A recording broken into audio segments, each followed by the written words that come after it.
ധനവകുപ്പിന് car വാങ്ങാൻ വീണ്ടും പണം അനുവദിച്ച് കേരള സർക്കാർ 72.10 ലക്ഷം അധിക ഫണ്ടായി അനുവദിച്ചത് ട്രഷറി നിയന്ത്രണത്തിൽ ഇളവ് വരുത്തിയാണ്. വാഹനങ്ങൾ വാങ്ങാൻ നേരത്തെ 77 ലക്ഷം നൽകിയതിന് പുറമെയാണ് വീണ്ടും ഇത്രയും തുക അനുവദിച്ചത്. വിവരങ്ങളുമായി പ്രജിത്ത് മോഹനൻ ചേരുന്നു. പ്രജിത്ത്, സാമ്പത്തികമായി വളരെ ഞെരുക്കത്തിലാണ്. സംസ്ഥാന സർക്കാരിന് പണമില്ല. പെൻഷൻ അടക്കമുള്ള അല്ലെങ്കിൽ സാമൂഹ്യക്ഷേമ പെൻഷൻ അടക്കമുള്ള സഹായങ്ങൾക്കൊക്കെ കുടിശ്ശിക വരുന്നു. അത്തരത്തിൽ സാമ്പത്തികമായി വളരെ ഞെരുക്കം അനുഭവപ്പെടുമ്പോഴാണ് വീണ്ടും ധനകാര്യ വകുപ്പിന് കാർ വാങ്ങാൻ 73 ലക്ഷത്തോളം രൂപ വീണ്ടും അനുവദിക്കുന്നത്. പ്രജിത്ത് മോഹനൻ.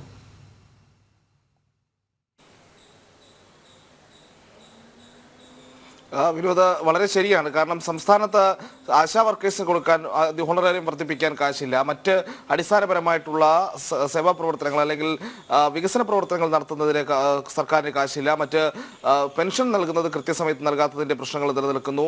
സർക്കാർ ജീവനക്കാരുടെ ഈ ക്ഷാമബദ്ധയുമായി ബന്ധപ്പെട്ടൊക്കെയുള്ള പ്രശ്നങ്ങൾ നിലനിൽക്കുന്നു. അങ്ങനെ ഒന്നിനും നൽകാൻ സർക്കാരിന് പണമില്ല എന്നുള്ളത് സർക്കാർ ആവർത്തിക്കുകയും ചെയ്യുന്നുണ്ട്. സാമ്പത്തിക പ്രതിസന്ധി മൂലം വിവിധ വകുപ്പുകളിൽ പലതരത്തിലുള്ള നിയന്ത്രണങ്ങൾ പല കാലങ്ങളായി സർക്കാർ അടിച്ചേൽപ്പിച്ചിരുന്നു. പുതിയ വാഹനങ്ങൾ വാങ്ങുന്നതിന് ഏതാണ്ട് എല്ലാ വകുപ്പുകൾക്കും നിയന്ത്രണമുണ്ട്. 2025 നവംബർ വരെ ഈ സാമ്പത്തിക നിയന്ത്രണം നീട്ടിയിട്ടുമുണ്ട്. ഇതിനിടയിൽ കഴിഞ്ഞ കുറച്ച് ദിവസങ്ങൾക്ക് മുൻപാണ് സർക്കാർ വീണ്ടും ഒരു വ്യയ നിയന്ത്രണ സർക്കുലർ പുറത്തിറക്കി വാഹനങ്ങളുടെ ഉപയോഗത്തിന് പോലും പരിധികൾ കൽപ്പിച്ച് നൽകുന്ന ഒരു സാഹചര്യത്തിലേക്ക് കാര്യങ്ങൾ കൊണ്ടുപോയത്. ഇതടക്കമുള്ള വാർത്തകൾ ജനൻ ടിവിയാണ് പുറത്തുവിട്ടത്. ഇപ്പോൾ ഏറ്റവും പുതിയതായി ഇത്രയധികം നിയന്ത്രണങ്ങൾ നിലനിൽക്കുന്നു. ഈ പ്രശ്നങ്ങളെല്ലാം ചർച്ചയായിരുന്നു. ഇതിനു മുൻപ് ഈ 77 ലക്ഷം രൂപയാണ് ആദ്യം ഒരു 8 കാറുകൾ വാങ്ങുന്നതിനായി ധനവകുപ്പ് തന്നെ അനുവദിക്കുന്ന ഒരു സാഹചര്യം ഉണ്ടായത്. അന്ന് തന്നെ ഇത് വലിയ വിവാദമായിരുന്നു. പ്രത്യേകിച്ച് വലിയ സാമ്പത്തിക പ്രതിസന്ധി ഉണ്ടായിരിക്കുന്നു.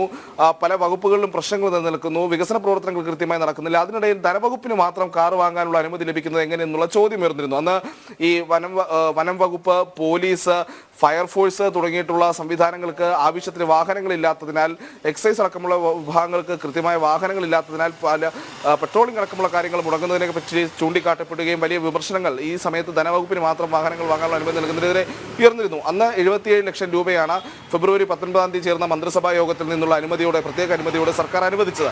ഇപ്പോൾ വീണ്ടും ആ പണം പോരാ എന്നുള്ളതാണ് ഈ വാഹനങ്ങൾ വാങ്ങുന്നതിന് കാരണമായി, അല്ലെങ്കിൽ വീണ്ടും തുക അനുവദിക്കുന്നതിന് കാരണമായി ധനവകുപ്പ് തന്നെ പറയുന്നത്. അങ്ങനെ 72.10 ലക്ഷം രൂപ നേരത്തെ കൊടുത്ത 77 ലക്ഷത്തിന് പുറമെ ഇപ്പോൾ സർക്കാർ വീണ്ടും അനുവദിച്ചിരിക്കുകയാണ്. ഇതിന് ട്രഷറി നിയന്ത്രണത്തിൽ ഇളവ് വരുത്തുകയും സർക്കാർ ചെയ്തിരിക്കുന്നു. ഈ വലിയ സാമ്പത്തിക പ്രതിസന്ധി ഉള്ളപ്പോഴും ഡൽഹിയിലെ പ്രത്യേക പ്രതിനിധി അടക്കമുള്ളവരുടെ യാത്രാബദ്ധ കൂട്ടിക്കൊടുക്കുന്നു. മന്ത്രിമാരുടെ പേഴ്സണൽ സ്റ്റാഫിന്റെ യാത്രാബദ്ധ കൂട്ടി നൽകുന്ന സാഹചര്യം ഉണ്ടാകുന്നു. മുഖ്യമന്ത്രിയുടെ ടെലിവിഷൻ ഷോയ്ക്ക് വേണ്ടി പ്രത്യേക അധികമായിട്ടുള്ള ഫണ്ട് അനുവദിക്കുന്ന സാഹചര്യം, PSC ചെയർമാന്റെയും അംഗങ്ങളുടെയും ഒക്കെ ശമ്പളം വർദ്ധിപ്പിച്ചത്, ഈ പ്രശ്നങ്ങളെല്ലാം നടക്കുമ്പോൾ, സാമ്പത്തിക പ്രതിസന്ധികളെല്ലാം നടക്കുമ്പോൾ ഇഷ്ടക്കാർക്ക് ഇത്തരം പണം നൽകുന്നതിനെ സംബന്ധിച്ച വിമർശനങ്ങൾ നേരത്തെ വന്നിരുന്നു. അതിനൊപ്പം തന്നെയാണ് സർക്കാരിന് താല്പര്യമുള്ള വകുപ്പുകളിൽ അല്ലെങ്കിൽ ധനമന്ത്രിക്ക് താല്പര്യമുള്ള വകുപ്പുകളിൽ ഇത്തരത്തിൽ വാഹന ദൂരത്തിന് അനുവാദം നൽകുന്നത് എന്നുള്ളതാണ്. എന്തായാലും വീണ്ടും ഇപ്പോൾ 72 ലക്ഷം രൂപ കൂടി അനുവദിച്ചിരിക്കുന്നു. നേരത്തെ നൽകിയ 77 ലക്ഷം രൂപയ്ക്ക് പുറമെ എന്നുള്ളതാണ് ഈ പ്രധാനപ്പെട്ട ഒരു കാര്യം.